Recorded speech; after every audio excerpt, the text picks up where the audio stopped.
Welcome to prime time debate. ఎంతో ఉత్కంఠ రేపిన Telangana municipal ఎన్నికలు ముగిశాయి. 7 కార్పొరేషన్లు 116 మున్సిపాలిటీల్లో చెదురుమదురు సంఘటనలు మినహా పెద్దగా ఉద్రిక్త వాతావరణం ఏం చోటు చేసుకోలేదు. రీపోలింగ్కి కూడా అవకాశం రాలేదు. ప్రశాంతంగా ఎన్నికలు జరిగినట్లే చెప్పొచ్చు. మెజారిటీ మున్సిపాలిటీల్లో కాంగ్రెస్ పార్టీ వైపే, కొంత అధికార పార్టీ వైపే మొగ్గు చూపింది. కార్పొరేషన్లో మాత్రం బీజేపీ కొన్ని చోట్ల హోరాహోరీ పోరిచ్చింది. అయినా కాంగ్రెస్ పార్టీ ఆధిక్యత కనబరిచే అవకాశం కనిపిస్తుంది. బీఆర్ఎస్ బీజేపీ రెండూ కూడా రెండో స్థానం కోసం గట్టిగా పోటీ పడుతున్న పరిస్థితి. వచ్చే అసెంబ్లీ ఎన్నికల నాటికి ఏది రెండో ప్లేస్, రాబోయేది జిహెచ్ఎంసీ ఎన్నికలు కూడా ఉన్నాయి. జిహెచ్ఎంసీ 3 ముక్కలైపోయింది.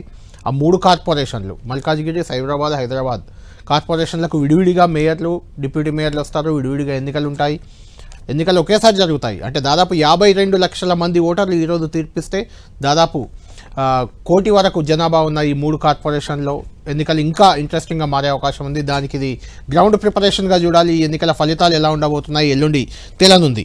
అయితే ప్రధానంగా చాలా చోట్ల పోలీసులు వర్సెస్ మిగిలిన పార్టీల నాయకుల మధ్య ఉద్రిక్త వాతావరణం, మాటల యుద్ధం కొనసాగినట్లు కనిపిస్తుంది. పోలీసులే ఎన్నికలు ప్రశాంతంగా నిర్వహించాల్సిన పోలీసులే కొంచెం ప్రశాంతతకు భంగం కలిగించారంటూ అధికార పార్టీ నేత జగ్గారెడ్డి సంగారెడ్డిలో, అదేవిధంగా నిజామాబాద్లో బీజేపీ ఎంపీ అరవింద్ పోలీసులపై తీవ్రమైన పదజాలంతో దూకుడుగా దూసుకుపోయిన పరిస్థితి. తోపులాట, జగ్గారెడ్డి పోలీసుల మధ్య తోపులాటే జరిగింది.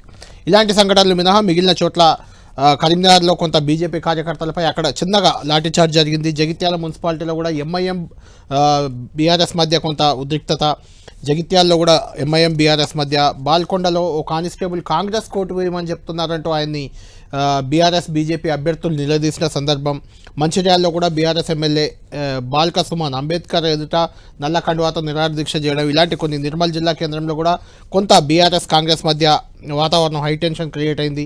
ఖమ్మంలో అయితే సిపిఐ సిపిఎం మధ్య కొంత ఉద్రిక్తత చోటు చేసుకుంది. రంగారెడ్డి జిల్లాలో కూడా అక్కడక్కడ ఇబ్రహీంపట్నంలో కొంత వాగ్వాదం జరిగింది. పోలీస్ స్టేషన్కు తరలిస్తుండగా సీతారాంపేటలో కూడా ఉద్రిక్తత చోటు చేసుకుంది. రంగారెడ్డి జిల్లాలో ఇక్కడ కూడా బీఆర్ఎస్ కౌన్సిలర్ అభ్యర్థి కాంగ్రెస్ వాళ్ళ తీరు పట్ల నిరసన వ్యక్తం చేశారు. వీరితో పాటు సంగారెడ్డి, నిజామాబాద్లో జరిగింది చాలా పెద్ద అంశంగా చూడాలి. ఎందుకంటే అక్కడ పోలీసులను కొంచెం దుర్భాషలాడారు. ఒకతను బీజేపీ ఎంపీ, మరొకతను మాజీ ఎమ్మెల్యే కాంగ్రెస్ పార్టీ కీలక నేత జగ్గారెడ్డి. ఈ నేపథ్యంలో అసలు ఈ ఎన్నికలు ఎలా జరిగాయి అనుకుంటున్నారు, వీటి అంచనా ఏంటి, దీనిపైనే మన డిబేట్లోకి వెళ్దాం. హరీష్ రావు, కేటీఆర్ కూడా రియాక్ట్ అయ్యారు. పోలీసులు ఎంత ఒత్తిళ్లు తెచ్చినా, అధికార పార్టీ ఎంత అధికార దుర్వినియోగం చేసినా తమ వైపే ప్రజలు మొగ్గు చూపారనే ఒక ధీమా వాళ్ళు వ్యక్తం చేస్తున్నారు.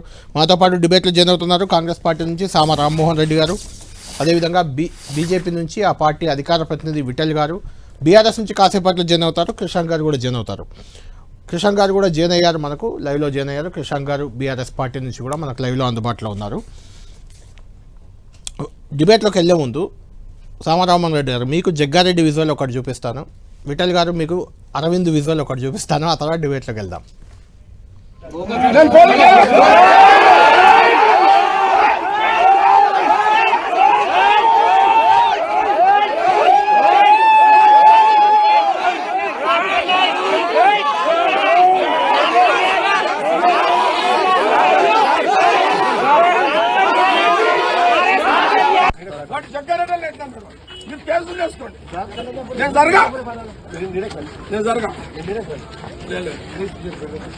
చేస్తున్నారు అంటే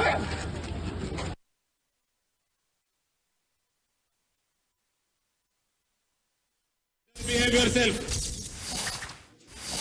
How dare you ask my candidate to go out?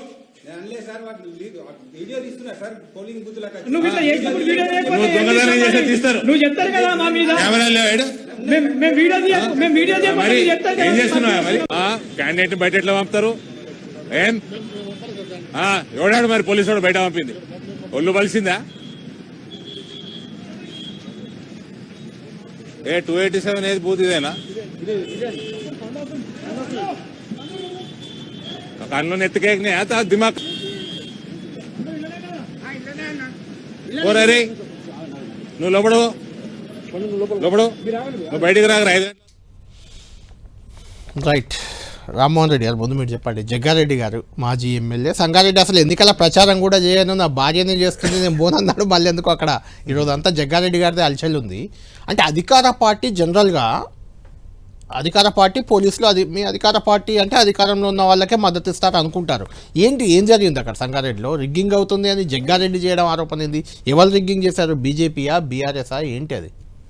నాకు తెలియదు విజువల్, నేను ఇప్పుడే చూస్తున్నది పొద్దుట నడుస్తుంది అది కాదు నడుస్తుంది. అందుకనే నేను ఇప్పుడే చూస్తున్నా నేను కూడా అది.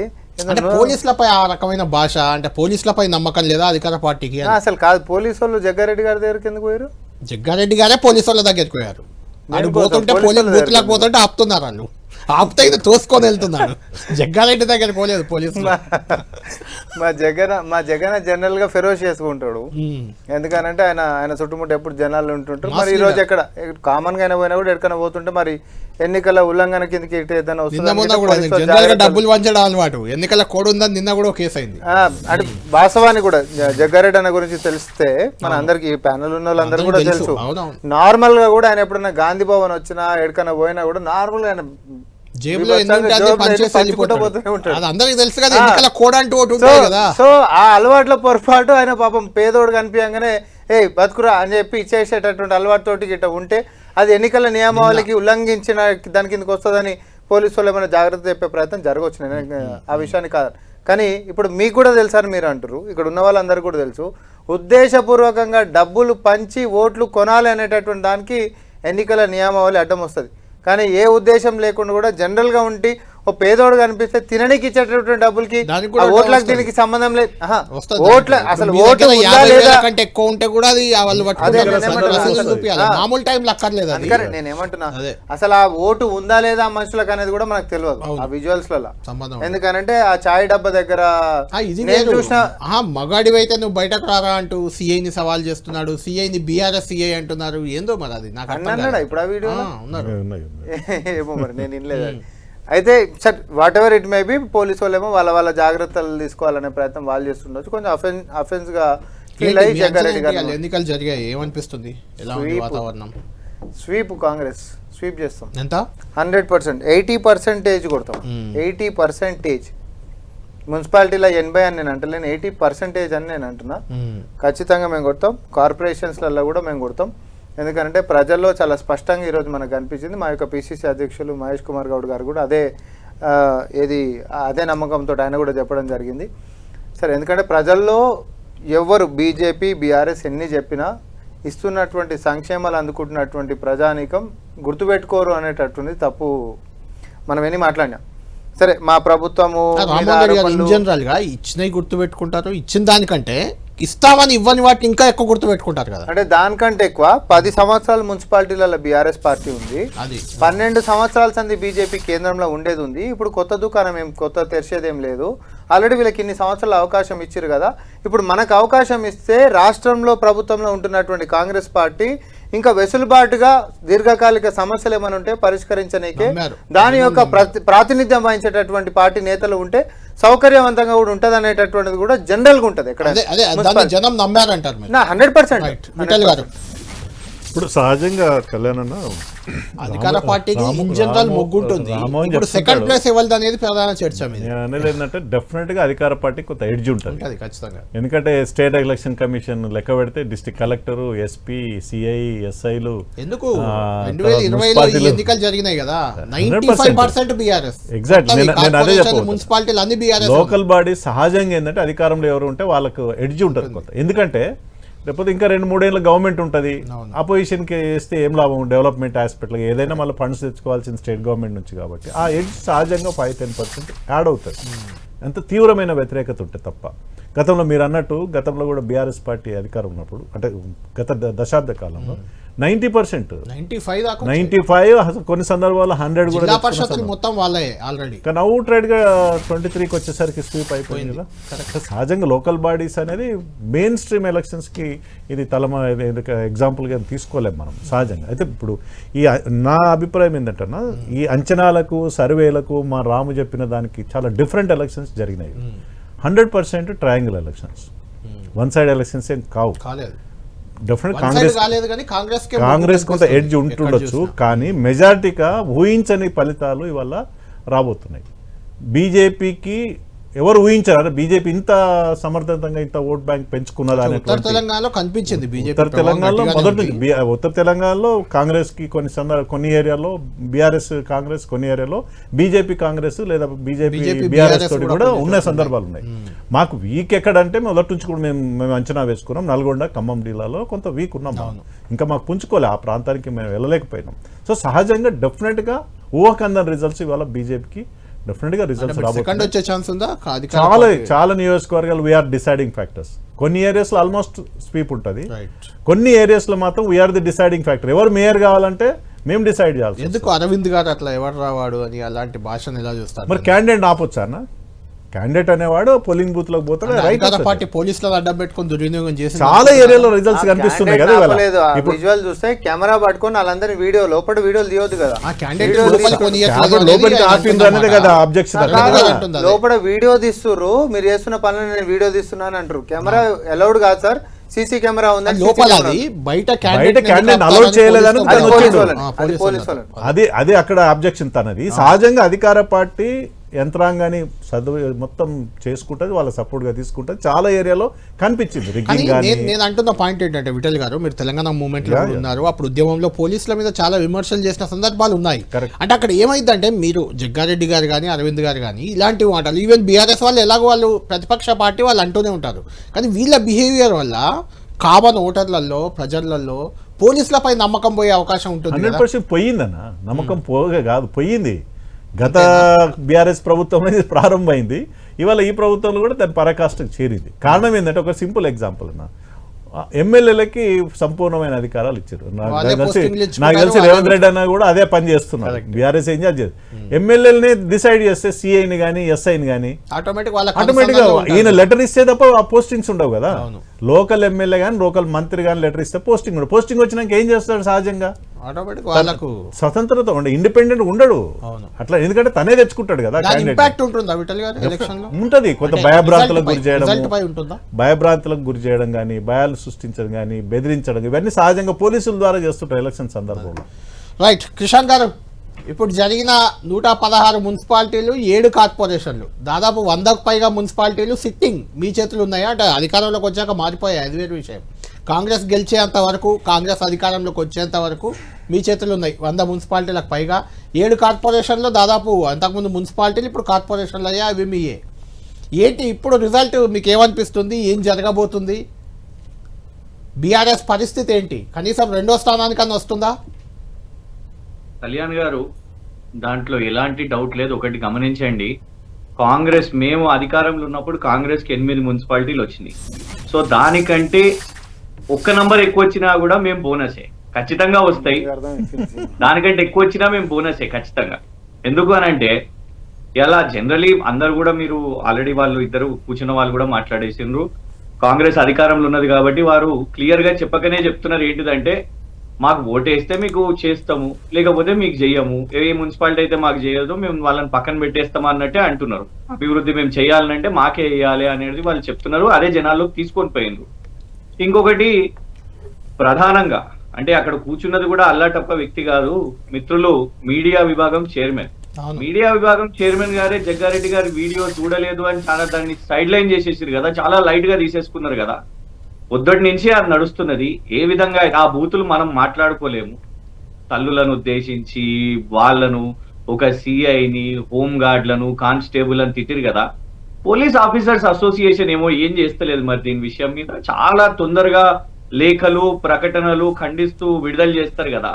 మరి మీ ద్వారా మేము పోలీస్ అధికారుల అసోసియేషన్ ని మేము కోరుతున్నాము, సిఐలను ఇలా అవమానిస్తే, కాంగ్రెస్ వర్కింగ్ ప్రెసిడెంటే కదా జగ్గారెడ్డి గారు, సిఐలను ఇలా తిడితే, ఇలా హెచ్చరిస్తే, బహిరంగంగా ప్రజల ముందు ఇంత ఘోరంగా బూతులు తిడితే, మరి రాష్ట్రంలో ఉన్న సోకాల్డ్ పోలీస్ అధికారుల అసోసియేషన్ ఒక హోంగార్డ్ కోసం నిలబడదా, ఒక కానిస్టేబుల్ కోసం నిలబడదా, ఒక ఇన్స్పెక్టర్ కోసం నిలబడదా అని వల్ల మీ ద్వారా పోలీస్ అధికారుల అసోసియేషన్ అడుగుతుంది.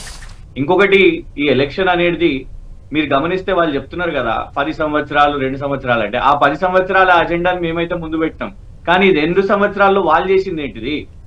కనీసం ఇవాళ చెత్త కుప్పలను కూడా ఏరే పరిస్థితి లేదు, నంబర్ 1. దోమల నియంత్రణ లేదు, నంబర్ 2. ఎలాంటి ఇన్ఫ్రాస్ట్రక్చర్ కూడా బిల్డ్ చేయలేదు, నంబర్ 3. ఇవాళ మున్సిపాలిటీస్ ప్రత్యేకంగా మున్సిపల్ శాఖ మంత్రి గారు ఎవరు, ముఖ్యమంత్రి గారే. కానీ ఈ ఎన్నికల్లో కూడా తీసుకొని వచ్చి ముస్లింలకు 4% రిజర్వేషన్ ఇస్తాము అని తెచ్చి దీన్ని ఇక భారతీయ జనతా పార్టీ ఇమీడియట్ గుర్తుకొచ్చేస్తుంది హిందూ ముస్లిం అజెండా అనేది. నాకు ఇచ్చిన కొద్ది సమయంలో సమస్య ఏమైపోతుందంటే రాష్ట్రంలో ఉన్నది అధికారంలో ఉన్నది కాంగ్రెస్ కాబట్టి వాళ్ళనే మాట్లాడాలి. కానీ ఒక పాసింగ్ రిమార్క్ బీజేపీ వాళ్ళు అన్నారు పోలీస్ ని బీఆర్ఎస్ ఇట్లా చేసిందని. దేశంలో ఉన్న మొత్తము వ్యవస్థలనే కూల్చేసిన భారతీయ జనతా పార్టీ ఇవాళ మాట్లాడేది ఉంటే నిజంగానే వాళ్ళ మీద మాట్లాడితే అసలు మనకు ఒక షో కాదు, ఒక దినమే సరిపోదు. వాళ్ళు విశాఖ మీరు చేసినా లేదా అది చెప్పు ఫస్ట్. ఎమ్మెల్యే లెటర్ ఇస్తే తప్ప సిఐలు డిఎస్పీలు ఎస్ఐలు పోస్టింగ్ ఇచ్చిరా లేదా? అసలు మీరు ప్రశ్నించే నైతిక అర్హత మీకు లేదు. మేము అట్లా చేయలే, మీకు ప్రశ్నించే నైతిక అర్హత లేదు. మేము అట్లా చెయ్యలే. అట్లా చేస్తే అసలు కాంగ్రెస్ నాకు తెలిసి దేశంలో సుప్రీంకోర్టు న్యాయవాదులు వచ్చి ప్రెస్ మీట్ పెట్టినట్టే ఆ ఘనత మీదే. అట్లా చెప్పుకుంటూ పోవాలంటే ఇక నా చెప్తున్నా కదా మొత్తం షోనే డైవర్ట్ వెళ్ళిపోతుంది.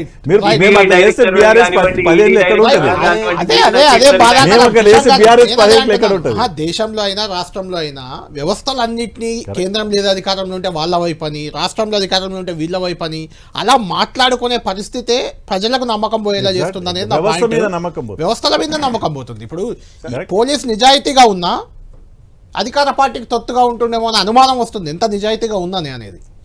రామ్మోహన్ గారు, ఈ ఎన్నికలు కృషాంక్ చెప్పినట్లు అసలు గత మున్సిపాలిటీలకు వాళ్ళు ఏం చేసారు, వాళ్ళు ఏం చేయలేదు బీఆర్ఎస్ చెప్పడం, లేకుంటే మేము వచ్చి 2 ఏళ్లలో ఇది చేసాం ఇంకా 3 ఏళ్లలో ఇది చేస్తాం, అసలు ఈ ఎజెండానే లేదు ఎన్నికల్లో. ఎవరి ప్రచారం చూసినా రేవంత్ ఖాన్ అని ఒకరు, కల్వకుంట్ల కిషన్ రావు అని ఇంకొకరు, నీ జాతేంది నీ కథ ఏంది అని కుల రాజకీయం మత రాజకీయం. ఈ ఎన్నికలకు మతాలకి కులాలకి ఏంటండి సంబంధం? ఎందుకు ఈ చర్చ?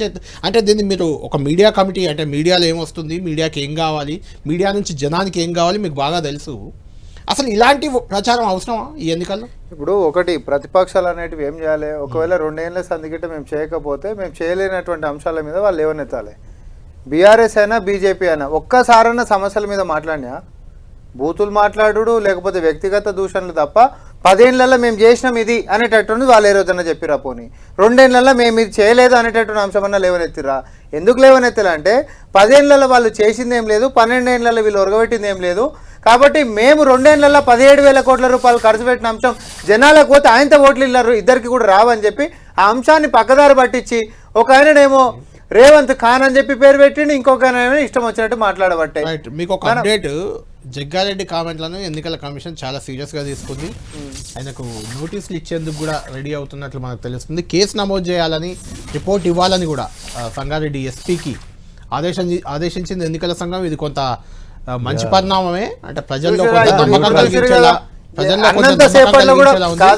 ఓటర్ల మనోభావాలు దెబ్బతీసేలా జగ్గారెడ్డి కామెంట్స్ ఉన్నాయని ఎన్నికల సంఘం అభిప్రాయపడింది. దీనిపై చాలా సీరియస్ గానే రియాక్ట్ అయింది. ఇలా రియాక్ట్ కావాల్సిన అవసరం ఉంది ఖచ్చితంగా. అధికార పార్టీ అయినా ప్రతిపక్షమైనా ఇలా అయినప్పుడే వ్యవస్థల మీద నమ్మకం వస్తుంది. చెప్పండి, ఇప్పుడైనా అర్థమైందా వ్యవస్థ అనేటటువంటి పారదర్శకంగా ఉంది అనేటటువంటి? మీ నాయకుడు లేదని కదా చర్చ? కాదు, నేను అదే నాయకులు ముందు మనం ఉండాలి కదా, నాయకుడు ఉండాలి కదా. ఇప్పుడే బీజేపీ రామ్మోహన్ రెడ్డి గారు, నేను అనేది అది కాదు. నాయకుడు ఏది పడితే అది మాట్లాడాక చర్యలు తీసుకుంటే ఉంటది. నేను ఒకటే చెప్తున్నా,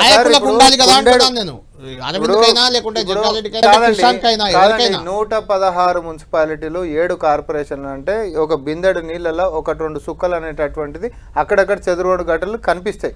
అది నర్సాపూర్లో బీఆర్ఎస్ నాయకుల దాడైనా లేకపోతే పలానా కాడ ఒక ఆత్మహత్య వ్యవహారం అయినా లేకపోతే ఇంకొక దగ్గర కాంగ్రెస్ వాళ్ళు ఇంకొకరి దగ్గర చేసిన అన్ని పార్టీలు ఒకరి మీద ఒకరు ఒక్కొక్క ప్రాంతాలలో ఉన్నాయి. చెదురుగడు గట్టలు ఇంత పెద్ద వ్యవస్థలో ఇంత పెద్ద ఎన్నికల అక్కడక్కడ జరుగుతాయి. అక్కడికైనా మెజారిటీగా ప్రశాంతమైనటువంటి వాతావరణంలో ఈ యొక్క ఎన్నికలు జరిగినాయి అనేటువంటి ఓపెనింగ్ స్టేట్మెంట్స్లో మేమే కాదు మీరన్నారు, బీజేపీ అన్నది, బీఆర్ఎస్ కూడా అన్నది. కానీ పోలీసు వ్యవస్థ అంటారు, ఎన్నికల కమిషన్ మీ చేతులు ఉందంటారు, మీ గుప్పిట్లో పెట్టుకురంటారు, మీరే దాన్ని ఏదో చిట్టీలు ఇచ్చారు, లెటర్లు ఇచ్చారు, తర్వాత పోలీసులను పెట్టుకుని ఏమని అనండి.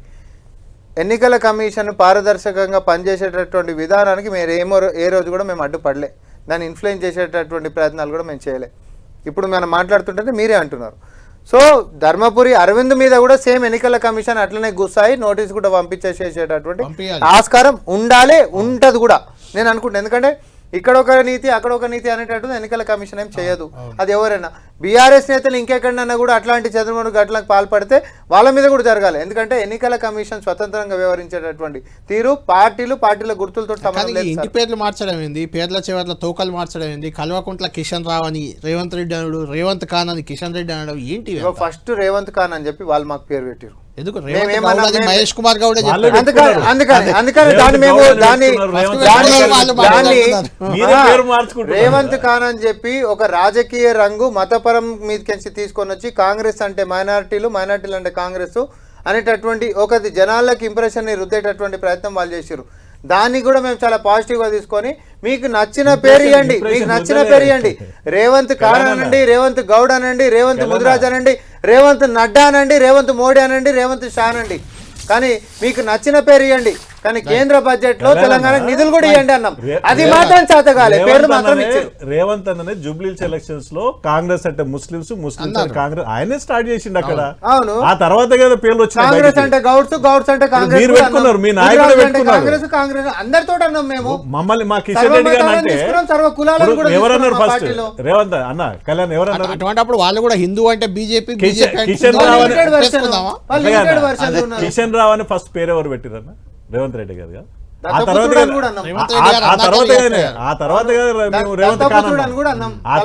రేవంత్ గారు మీరంటే మేము అనవా? సో సహజంగా జరుగుతుంది. ఇవాళ మున్సిపల్ ఎలక్షన్స్ మీరు అన్నట్టు ఇంత ముందు అభివృద్ధి కోణంలో చర్చ జరగాల్సి. సో భారతీయ జనతా పార్టీ తరగతి చిన్న ఎలక్షన్స్ అయినా మేము ఒక మేనిఫెస్టో నేను డ్రాప్ చేశాను. మేనిఫెస్టో రిలీజ్ చేసినాము. సరే వారం రోజులు టైం పెట్టుకున్న రోజులు వారం రోజుల ప్రజలకు రీచ్ అయిందా కాదా what ever it maybe develop. ఇవాళ మున్సిపాలిటీ ఇంత ఘోరంగా ఉన్నాయన్నా, చాలా అధ్వానమైన పరిస్థితి. అమృత్ కింద దాదాపు 20,000 కోట్ల రూపాయలు గత దశాబ్ద కాలం నుంచి ఆ మాత్రం డెవలప్మెంట్ ఉంది కేంద్ర ప్రభుత్వం ఇచ్చే నిధుల ద్వారా. కిషన్ గారు, కేంద్రం ఇచ్చిన నిధులు తప్పితే గత 10 ఏళ్ళుగా మీరు చేసింది కానీ 2 ఏళ్ళుగా కాంగ్రెస్ చేసింది కానీ ఏమీ లేదు. ఇది బీజేపీ వాదన ప్రధానంగా. కళ్యాణ్ గారు, మీరు ఒకవేళ మా ఓటింగ్ శాతమే చూస్తే ప్రీవియస్లీ మాకు మున్సిపాలిటీస్ లో కానివ్వండి, అర్బన్ ఏరియాస్ లో కానివ్వండి, బీఆర్ఎస్ రిజల్ట్స్ చూస్తేనే మా పనితీరు కనబడుతున్నది కదా. మేము ఫస్ట్ టైం మేము ఏ స్థాయిలో జిహెచ్ఎంసీ గెలిచినామో ఆ తర్వాత సెకండ్ టైం వచ్చినప్పుడు కూడా మేము మళ్ళీ ఫామ్ చేసినాము. మొన్న అసెంబ్లీలో కూడా మేము ఇక్కడికి వచ్చినాము. అంటే అర్బన్ వాళ్ళ మూడు మీరు గమనించండి. వీళ్ళు ఏదో 10 సంవత్సరాలు ఏది 75 సంవత్సరాలు ఈ దేశాన్ని పాలించిన వాళ్ళు, అధికారంలో ఉన్న వాళ్ళు, ఉమ్మడి ఆంధ్రప్రదేశ్ లో కూడా దశాబ్దాల అధికారంలో ఉన్న వాళ్ళు ఊత పదం 10 సంవత్సరాలు అంటున్నారు. కానీ ప్రజలు ఏది మనం మాట్లాడుతున్న ఈ మున్సిపాలిటీస్ ఆర్ టౌన్స్ లో, ఈ Tier 2 సిటీస్ లో డెఫినెట్ గా అక్కడ మాకు ఓటింగ్ శాతం అనేది ఎక్కువ కనబడుతున్నది అంటేనే మా పనితీరు కనబడుతున్నది. ఇంకోటి చెప్తారు కళ్యాణ్ గారు, మీరు ఒకవేళ గమనిస్తే లాస్ట్ 15 కీలక రోజులు ఎప్పుడు గౌరవ ముఖ్యమంత్రి రేవంత్ గారు దావోస్ కి, హార్వర్డ్ 5 days కోచింగ్ కి ఇవన్నిటికి వెళ్ళిన రోజుల్లో తెలంగాణ రాష్ట్రంలో ఎవరన్నా బూతులు మాట్లాడిర్రా? ఎవరన్నా అట్లాంటి స్పీచ్లు, తిట్టుడ్లు, బూతులు ఏమన్నా వినబడ్డా? లేదు. తెలంగాణ రాష్ట్రం చాలా ప్రశాంతంగా మాట్లాడిండు.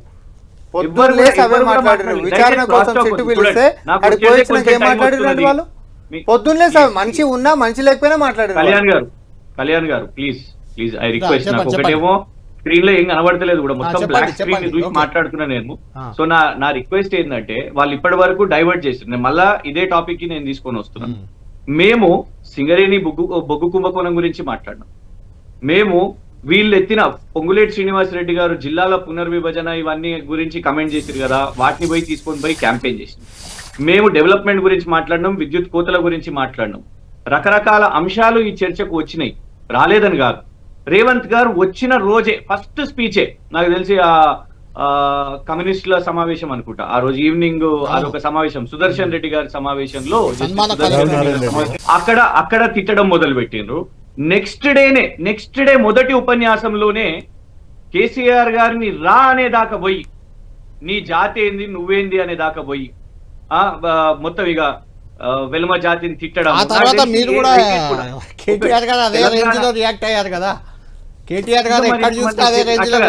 అట్లాగా మమ్మల్ని తిడుతూ ఉంటే, మా నాయకుడు కేసీఆర్ గారిని తిడుతూ ఉంటే పడమంటారా? మీరు మమ్మల్ని సహించమంటారా?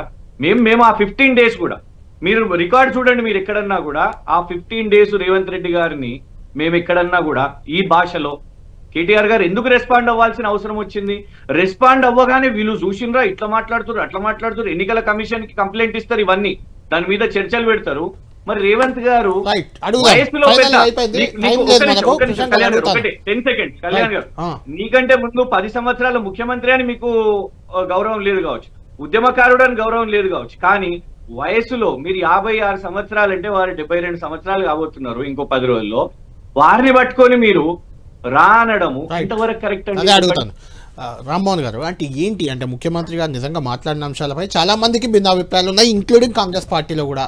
కేసీఆర్ను పట్టుకొని ఎవడు రా అనే వర్డ్ వాడడం, ఆ తర్వాత వీళ్ళు గుండు అని ఇంకేదో మాట్లాడడం, ఆయన పొట్టోడాన్ని మొదలుపెట్టాడు ధర్మపురి అరవింద్. అయితే ఇట్లా ఒకరినొకరు అనుకుంటే ఆ సీఎం స్థాయి లేకుంటే సీఎం పోస్టుకున్న వాల్యూ ఈ నాయకుల మాటల వల్ల తగ్గుతుంది అనిపించట్లేదా మీకు? అంటే ఒకటి సీఎం స్థాయిలో కేవలం కేసీఆర్ ఉంటేనే వాల్యూ ఇవ్వాలి, మిగతా ఎవరున్నా కూడా వాల్యూ కాదు, రేవంత్ రెడ్డి గారే మాట్లాడిన తర్వాత కదా అది. అట్లంటే తోలు రియాక్షన్ తర్వాత వచ్చింది. అట్లంటే తోలు తీసామని మాట్లాడి ఒకటే ఒక ఆ ప్రెస్ మీట్ వ్యక్తులను పెట్టి రారా పోరా అని కేసీఆర్ ఒకటే ఒక ప్రెస్ మీట్ పెట్టి ఊకుటమా తోలు తీసామనేటటువంటివి మరి గతంలో ఎప్పుడు మాట్లాడినటువంటిది ఉందండి? తోలు తీస్తామని రేవంత్ రెడ్డి గారిని కాదు కదా అండి. ఎందుకనలే ఆహా, మేము జనంలో ఎవరైనా తోలు తీస్తాం వదిలిపెట్టే ఎవరన్నా రేవంత్ రెడ్డి గారిని అనలే. అసలు రేవంత్ రెడ్డి గారి పేరు రెండేళ్లుగా కేసీఆర్ తీయలేదు. ఇప్పుడు ఒకటే రేవంత్ రెడ్డి గారి పేరే నేను తీయలేదు ఒకటే కేసీఆర్. చెప్తా ఉన్నా, కేసీఆర్ గారు మీదకి స్పెషల్ గా దిగిరాలే.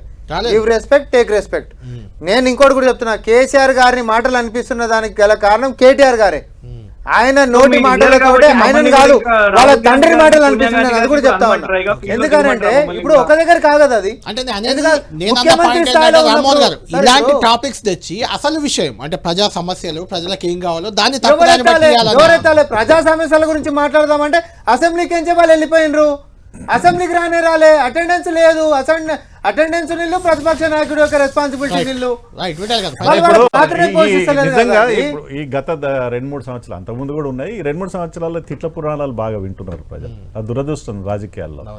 నాకు తెలిసిందంటే రేవంత్ రెడ్డి గారికి కేటీఆర్ గారికి ఇద్దరు కూడా కౌన్సిలింగ్ ఇవ్వాలన్నా లేకపోతే భాషాపరమైన కిషన్ రెడ్డి గారు కూడా ఎంటర్ కాదు, ఆ, వాళ్ళని definitely గా. కౌన్సిలింగ్ చేయాలంటే ధర్మపురి అరవింద్ కరెంట్ షాట్ పెట్టాలి. అవసరమైతే అందరినీ కూడా నేను చెప్తున్నా మాకేం counseling ఇవ్వాలంటే మీ వాళ్ళకి అయితే action current reaction shot action కి రియాక్షన్ ఉంటుంది. రామ్మోహన్ రెడ్డి యాక్షన్ రియాక్షన్ గారు, థ్యాంక్ యూ కిషన్ గారు. మొత్తానికి ఈ నాయకుల మాటలపై మాత్రం అందరూ అభ్యంతరం వ్యక్తం చేస్తున్నారు. ఒక నాయకుల మాటలపై ఇంకో పార్టీ నేతలు అనుకోండి. అఫ్ కోర్స్ ఏదేమైనా మున్సిపల్ ఎన్నికలు మాత్రం ప్రశాంతంగానే జరిగాయి. రిజల్ట్ ఎలా ఉండబోతుంది ఎల్లుండి అనేది మనం వేచి చూడాలి. మెజార్టీ అధికార పార్టీ కాంగ్రెస్ వైపే వచ్చే అవకాశం అయితే కనిపిస్తుంది. 2-3 ప్లేసుల్లో బీజేపీ ఉంటుందా, బీఆర్ఎస్ ఉంటుందా రానున్న ఎన్నికలకు, అంటే హైదరాబాద్ ఎన్నికలు, గ్రేటర్ హైదరాబాద్, అదేవిధంగా మల్కాజిగిరి కార్పొరేషన్, ఇప్పుడు సైబరాబాద్ కార్పొరేషన్, ఈ ఎన్నికల్లో ఖచ్చితంగా దీని ప్రభావం అయితే ఉండబోతుంది. వేచి చూద్దాం ఎలా ఉండబోతుంది రిజల్ట్ అనేది. ఇది ప్రైమ్ టైమ్ డిబేట్.